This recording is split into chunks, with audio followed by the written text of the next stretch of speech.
hiburan dunia ada di sini. Vision Plus, House of Sports.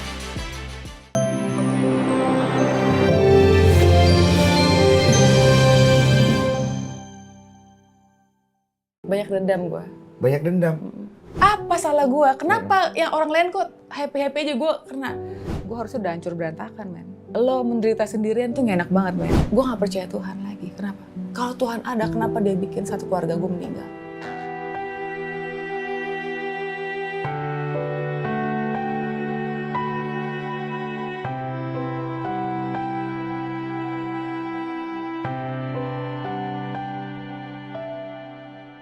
Hidup bagai roda pedati, kadang ada di bawah, kadang di atas. Ya, barangkali itulah cerminan hidup dua pesinetron cantik, Marshanda dan Feby Febiola.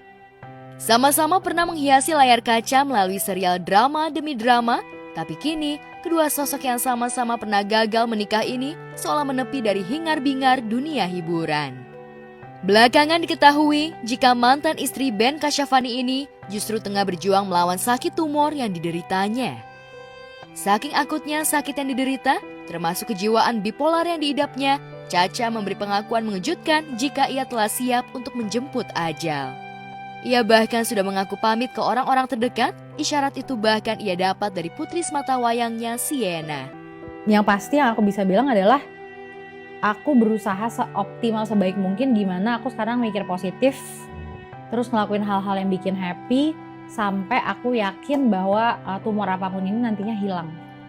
Maksudnya sembuh. Tapi yang waktu kamu video itu kamu depresi juga tuh aku lihat. Karena bukan depresi sih, lebih kayak sedih lah, gila. Karena aku yakin dapat feeling kayak, tau gak sih pernah denger kan kayak kalau orang meninggal, aku pernah denger waktu kecil deh diajarin. Ngomong meninggal lagi di sini. Ini gak apa-apa, salah ya di YouTube gini ngomongin. Gak apa-apa. Tuhan. Gak kesensor kan? Ya terserah deh. Gak disensor loh, gak ngomong jorok. Enggak, iya udah cerita aja. Ntar yang salah gua kok. Lanjut. Enggak, beneran enggak. Pernah gak ada yang waktu kecil dalam diagamanya diajarin kalau orang Islam, kalau aku diajarin gitu. Pernah denger, pernah denger apa gua salah denger apa gitu. Mungkin orang lain yang ngomongin orang lain gitu. Pokoknya dia bilang kalau orang mau meninggal, dia tuh ada feeling. Bener kan? Tuh kan pada ngangguk mas-mas semua. Gua ngerasain itu Bang Den. Jadi aku ngerasa dapat sign, gak cuman feeling di dalam hati. Awalnya sign. Signnya itu dari aku teleponan sama anakku sendiri selama 2 jam. Awalnya dari situ. Kita ngobrol indah banget. Dan menyenangkan banget, dan aku sampai tiba-tiba kok aku ngasih tahu petuah-petuah kehidupan yang kayak kalau nanti ibu udah nggak ada, kamu harus nggak apa-apa. Sampai kayak gitu-gitu. Terus abis itu pas lagi tengah-tengah telepon, dia tuh kan suka ngedit foto, Sienna anakku. Sienna kan, iya. Suka ngedit foto pakai foto editor. Dia ngirimlah sebuah foto. Lihat deh ibu editan aku. Ini aku kirim ke Lisha, ke semua sahabatku yang kayak pada ngeliat. Ini maksudnya apa? Mukanya Caca. Terus ada gambar kayak tembakan duar gitu, kayak emoji meledak api-api gitu. Terus tulisan RIP, Rest in Peace, RIP. Terus gue bales sambil teleponan, sambil video callan. Ibu lihat deh foto editan aku. Terus aku cuman ketawa. Aku balen gini, innalillahi huruf gede, bercanda. Terus di tengah-tengah ngobrol kita aku baru nyadar, what was that gitu. Gila dong, kayak itu apa? Aku pikir doain sign satu. Kamu gak nanya? Kenapa enggak, aku gak berani, aku gak mau bikin dia mikir yang enggak dong, gila kan kasihan lah anak kecil. Terus dari gitu, aku ingat lagi sama si yang udah membesar ini, si tumor yang ukurannya membesar dan lagi sering nyut-nyutan. Makin sebelum ke Singapura yang video itu makin sering nyut-nyutan. Itu yang bikin aku jadi kayak, aduh ini kenapa gitu kan. Ya, jalan hidup Marshanda memang bak roller coaster. Wanita yang dinikahi Ben Kasyafani sejak tahun 2011 dan bercerai tahun 2014 ini, semasa kecil memang sudah mengalami hidup sebagai anak broken home dari ayahnya Irwan Yusuf yang sudah terpisah sejak ia masih kecil. Di hadapan Denny, ia bahkan mengaku jika banyak orang mungkin akan merasa kasihan dengan kondisinya saat ini. Walaupun aku kayak dihadapkan dengan adanya tumor yang bertambah besar ini sekarang, terus ada yang aku bilang tadi tanda-tanda yang gak jadi, belum tentu tanda. Terus juga aku ngerasa orang tuh ngeliatnya kayak ya Allah kesian amat Marshanda, udah bapaknya sempat masuk berita bapaknya pengemis, udah hilang hak asuh anak, udah ada bipolar disorder, terus sekarang breast tumor, tumor payudara gitu kan. Meski kematian setiap saat akan datang menjemputnya, namun Caca tetap akan tegar menjalani hidup sambil terus berbagi kasih dengan orang lain, terutama dengan teman satu penderitaan. Support dari sang mama Rianti Sofyan yang terus memberikan semangat kepada Marshanda semakin menambah imun untuk terus bertahan hidup. Yang paling nggak bisa menyelamatkan seseorang gitu. Yes. Karena kamu sendirinya udah siap untuk ya anytime kita tidak bisa menghindari kematian begitu. Oh bukan, karena aku mau menjadi orang yang melakukan itu, menyelamatkan orang lain, karena aku udah menyelamatkan diriku dari berbagai macam jurang kematian dalam hidup aku. Bentuknya macam-macam.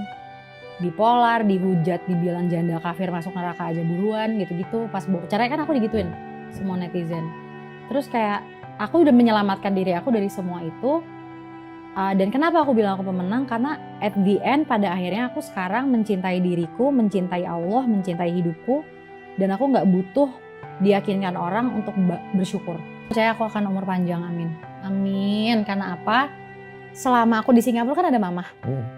Ini semua berkat salah satunya ya, selain dari Tuhan ya, dari Allah.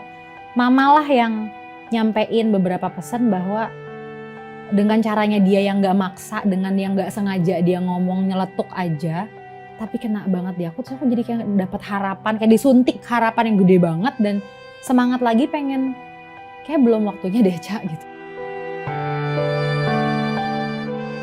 Tak kalah lirih dengan hidup Caca, aktris cantik era 90-an Feby Febiola juga mendadak meluncurkan pengakuan di hadapan Denny Sumargo.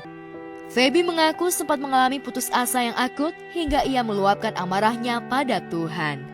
Feby bahkan terus mempertanyakan mengapa orang-orang dekat di keluarganya satu persatu meninggalkannya untuk selama-lamanya hingga ia hidup tertatih sendirian.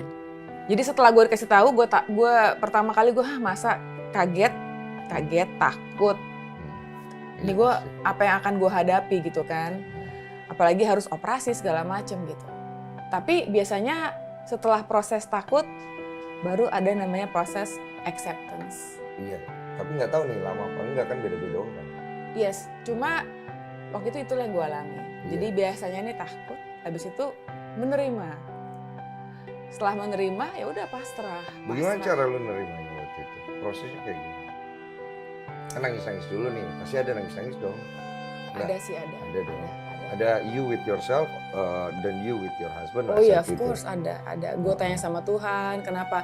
Jadi gue inget banget itu sebelum gue didiagnosa itu, karena diagnosanya itu kan jadi gini caranya. Jadi gue tuh ada tumor gede banget di perut gue. Habis itu karena dokter nggak bisa memutuskan apakah ini ganas ataupun jinak. Jadi nanti pas lagi operasi, gue akan dioperasi. Di tengah-tengah operasi itu sampel dari tumor itu akan diambil, dikirim ke lab, habis itu baru keluar laporan PA-nya. Mau tahu nih tumornya ya. Iya, tumornya ini ganas atau jinak. Kalau seandainya ganas, itu gue harus operasi angkat rahim.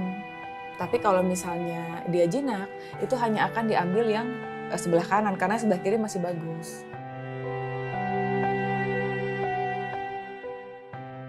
Ya, sejak tahun 2020, Feby diketahui divonis kanker ovarium 1 stage. Sejak saat itu, kondisi kesehatannya makin memburuk, sehingga ia juga mengalami frustasi yang hebat, apalagi sejak pandemi melanda negeri. Lantas, bagaimana kondisi kanker yang dideritanya? Merubah semua pandangan gue mengenai Tuhan. Pandangan terhadap Tuhan tadi awalnya gimana? Jadi dulu gue memandang Tuhan itu sebagai, kita kan selalu di gereja selalu dibilang God is our provider gitu kan. Gitu kan. Tapi cuma sekedar itu aja. Jadi kita tuh menganggap Tuhan cuma kayak sekedar penyedia aja. Tuhan gue mau gini loh. Tolong dong kabulin gitu. Oh itu pandanganmu tuh. Dulu ya gue mikir gitu. Gue berharap terjadi sebuah keajaiban berdasarkan kemauan gue sebagai human, sebagai manusia gitu. Mulai kan. ngatur-ngatur Tuhan nih ya. Ya Istilahnya kan? kan dia. Iya. Iya gak Tanpa apa-apa. kita sadari. Tanpa kita sadari. Tuhan lu kan penyedia, lu kan baik, lu kan tolong dong ini, tolong dong itu, jangan sampai begini, jangan sampai begitu. Pada akhirnya begitu itu tidak menjadi kenyataan, kebanyakan orang kecewa. Kecewa Nah pasti. justru pada waktu itu gue mencari nih, gue pengen mencari tahu kenapa ya. Dan ternyata gue baru ketemu jawabannya, bahwa yang penting itu bukan apa yang terjadi sama kita, Tapi tapi penyertaan Tuhan itu sendiri. Seperti apa? Iya, the biggest blessing in my life mm-mm. itu Tuhan sendiri. Itu bukan apa yang terjadi sama gue, bukan. Karena hidup ini kita nggak bisa menghindar dari hal-hal yang buruk, ya kan? Iya. Tapi Tuhan menjanjikan dalam setiap hal buruk itu dia selalu ada.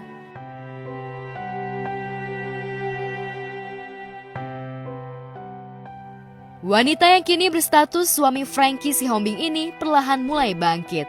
Ia yang didera sepi job dan tak secantik kala masih muda, kini mulai tersadar betapapun ujian berat yang dialaminya, semua akan dilaluinya dengan penuh kepasrahan pada takdir yang dialaminya.